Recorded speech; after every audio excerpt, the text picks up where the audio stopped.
राजस्थान तक के विशेष कार्यक्रम जनता के मूड में आज हम पहुंचे हैं युवाओं के पास में। युवा क्या चाहते हैं इस बार, क्या राजस्थान के अंदर बदलाव चाहते हैं या वे सरकार को रिपीट करना चाहते हैं, क्या है युवाओं का मूड इस बार राजस्थान सरकार को लेकर, जानते हैं इनसे। हाँ जी, बताइए क्या मूड है जनता का इस बार, कौन सी सरकार चाहेंगे और इस सरकार ने क्या काम किया? जी, जैसे कि मैं आपको बताना चाहूँगा कि राजस्थान सरकार जो अब कांग्रेस की सरकार है, जब ये चुनाव के जब प्रचार चल रहे थे, जब इन्होंने एक चीज़ कही थी 1 2 3 4 5 6 7 8 9 10 दिनों में किसानों का कर्जा माफ़। सबसे पहली बात इन्होंने ये कही थी।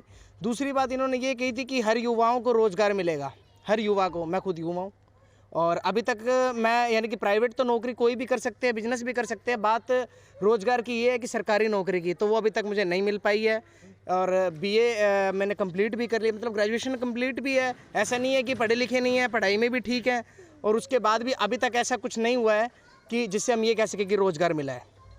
और तो इस बार जो राजस्थान के अंदर जो उठापटक चल रही है, सचिन पायलट हैं, अशोक गहलोत हैं, इनकी जो आपसी लड़ाई है या अंदरूनी कलह है, उसका क्या असर पड़ रहा है सरकार पर? कि जैसे कि ये इनकी आपसी में अशोक गहलोत जी और सचिन पायलट जी की जो ये टांग खींचनी चल रही है एक दूसरे की, इससे हो सकता है कि राजस्थान के आने वाले जो ये चुनाव होंगे इनमें भी इनको नुकसान मिले, हो सकता है। और अगर इनकी, जैसे मैं कहना चाहूँगा कि कांग्रेस की अगर खुद में ही एक गठबंधन नहीं हो पा रहा है, तो सरकार कैसे बनाई जाएगी आगे की, और कैसे चला पाएंगे, कैसे भविष्य में जनता का भला कर पाएंगे? निश्चित तौर पे इन्होंने कहा कि अगर इनकी आपसी लड़ाई रहती है तो किस तरह से सरकार बना पाएंगे, क्योंकि आपसी कलह का जो फ़ायदा है तीसरे मोर्चे का हो सकता है। आप बताएं, आपको क्या लगता है, आपका क्या मूड है इस बार? सर, ये जो कांग्रेस सरकार है, ये जैसे लगा पैरासूट वाला सिस्टम है। जैसे बस जो वादे कर दिए बाद में भूल जाना, बिल्कुल भूल जाना। अब अशोक गहलोत जी हैं सर, ये बिल्कुल जैसे अपने जो जनता का पैसा है वो अपने विधायकों को बढ़िया होटल में उनका रख रखाव, उन पैसों का यूज करके जो भी है उसमें कर रहे हैं। एक सबसे बड़ा मुद्दा बिजली संकट चल रहा है, वो ठीक है। उसके बाद पेट्रोल में जो इन्होंने एक्सरसाइज ड्यूटी जो एक्स्ट्रा ले रहे हैं ये, और राज्यों से बहुत ज़्यादा ले रहे हैं, ठीक है। और इन्होंने अशोक गहलोत और ये जो सचिन पायलट की जो चल रहा है, इससे बहुत ज़्यादा जैसे जनता ये अपने जैसे सिर्फ गहलोत जी तो अपनी सरकार बचाने में बिजी हो रहे हैं, कोई जनता की तरफ ध्यान ही नहीं है। वो कभी दिल्ली होते हैं, कभी कहाँ होते हैं। आधे से ज़्यादा डिपार्टमेंट, जैसे मान लो कि ये जो वित्त मंत्रालय है और मंत्रालय है, सारे कम से कम उन्होंने 40 मंत्रालय अपने पास है, तो उनका एक साइन लेने के लिए अब दिल्ली और इधर करना पड़ता है। तो गहलोत सरकार बिल्कुल नाकाम रही है किसी भी प्रकार से। देख लीजिए आप, महंगाई में देख लीजिए, बिजली में देख लीजिए, बेरोजगारी में देख लीजिए, कोई युवाओं के लिए बिल्कुल फेल है सर अपनी तरफ से। तो क्या मानते हैं, क्या बदलाव रहेगा? सर बदलाव रहेगा और श्योर रहेगा, क्योंकि हमें आम जनता को कुछ नहीं चाहिए साहब, पर जैसे ये महंगाई है, थोड़ा इस पे थोड़ा सा लगाए। पेट्रोल, बिजली, जो नियमित वस्तु है वो तो सही करे सरकार, वो बिल्कुल भी नहीं। बदलाव रहेगा सर। निश्चित रूप से उन्होंने कहा कि जिस तरह से अशोक गहलोत ने जो वादे किए थे वो वादों पे खरा नहीं उतरे हैं, और जो मूलभूत सुविधाएं हैं वो सुविधा भी नहीं दे पा रहे हैं, जिसके चलते ये सोच रहे हैं कि इस बार राजस्थान के अंदर बदलाव होगा। और भी युवा हमारे साथ मौजूद है, आप बताएं क्या मानते हैं, इस सरकार का आकलन किस स्तर पे करते हैं और क्या बदलाव होगा या ये रिपीट होगी? सर सरकार कोई भी देख लो, दोनों सरकारें देख ली हमने, तो दोनों सरकारों का एक ही है, इनको खुद का सिट्टा सोंगने की लगी रहती है। तो जनता के बारे में, आम जनता के बारे में कोई कुछ नहीं सोचता।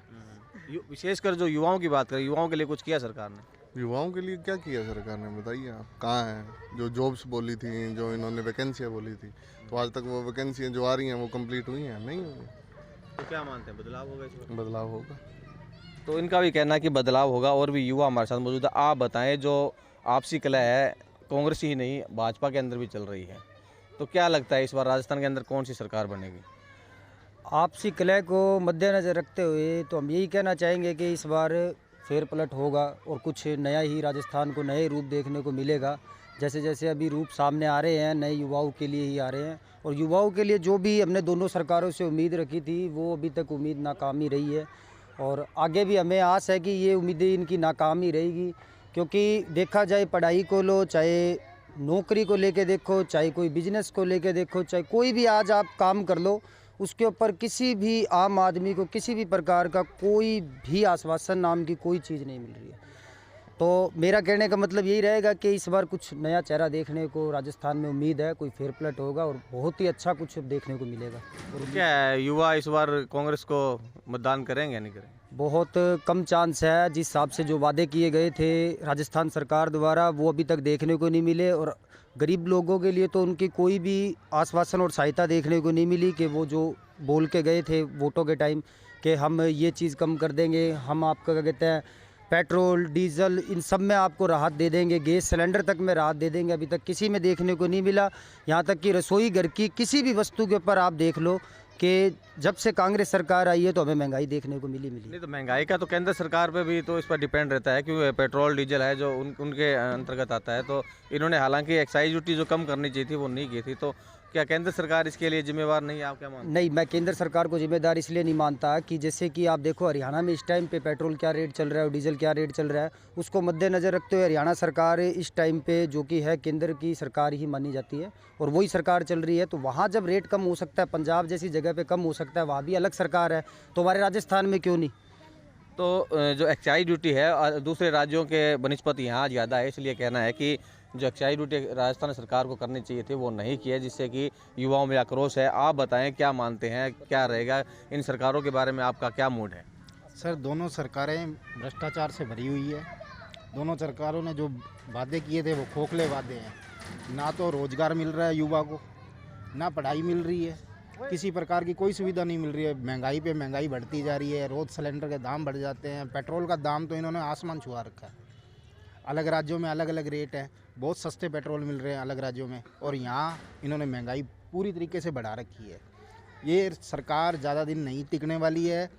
यहाँ राजस्थान में नया चेहरा देखने को मिलेगा। नहीं तो इनकी आपसी जो लड़ाई चल रही है गहलोत और सचिन पायलट की, उसके लिए आप क्या कहेंगे, क्या असर रह रहा है? सर भ्रष्टाचार है इनके बीच में, एक दूसरे की टांग खींचने पे लगे हुए हैं। वो सोच रहा है मैं कुर्सी ले लूँ, वो सोच रहा है मैं कुर्सी ले लूँ।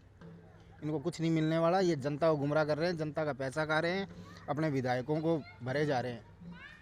निश्चित तौर पर कहना है कि जो आपसी लड़ाई है वो कहीं ना कहीं जनता पे असर डाल रही है, क्योंकि जो योजनाएं लानी थी, जो इन्होंने वादे किए थे वो वादे पूरे नहीं हुए हैं, जिसके चलते इस बार युवाओं का जो मूड है वो बदलाव देखने के पक्ष में है। उनका कहना है कि साफ तौर पे जिस तरह से इनकी कुर्सी के लिए जो लड़ाई चल रही है उसका खामियाजा इन्हें भुगतना पड़ेगा, क्योंकि जो जनता से वादे किए थे, जो सत्ता में आने से पहले किसानों से वादे किए थे, युवाओं से वादे किए थे, वो कहीं पूरे नहीं हुए हैं। और इस बार चुनावों के अंदर राजस्थान की जो तस्वीर उभर कर आएगी वो ये आएगी कि यहाँ बदलाव होने जा रहा है। कैमरा पर्सन जाकिर के साथ गुलाम नबी, राजस्थान तक, हनुमानगढ़।